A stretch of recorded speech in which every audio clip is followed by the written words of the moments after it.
Viewers আসসালামু আলাইকুম। আশা করি সবাই ভালো আছেন। আমি আল্লাহর রহমতে ভালো আছি।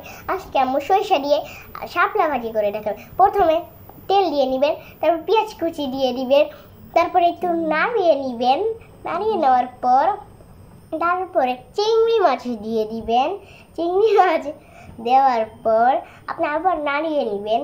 নাড়িয়ে নেওয়ার পর আপনারা সরিষা বাটা নিয়ে নেবেন। সরিষা বাটা তারপর মিক্সিং করে নেবেন। তারপরে দিবেন হলুদের গুঁড়াটা আবার মিক্সিং করে নেবেন। হলুদ দেওয়ার পর তারপর কাঁচামরিচ দিয়ে দিবেন 3টা। তারপর আবার নাড়িয়ে নেবেন। তারপরে দিয়ে দিবেন শাপলার পাগুলা। তারপর আবার নাড়িয়ে নেবেন। তার ভালো মতো নাড়াতে হবে যেন মিক্সিং হয়ে যায়। তারপর ঢাকনাটা আটকিয়ে দিবেন। তারপরে এটা যখন ভালো মতন যখন রূপ দিবেন তখন এটা আবার ঢাকনাটা উঠিয়ে আবার বানিয়ে দিবেন। তারপরে আপনার দিয়ে দিবেন ধনে পাতা দেওয়ার পর শেষ রেসিপিটা কেমন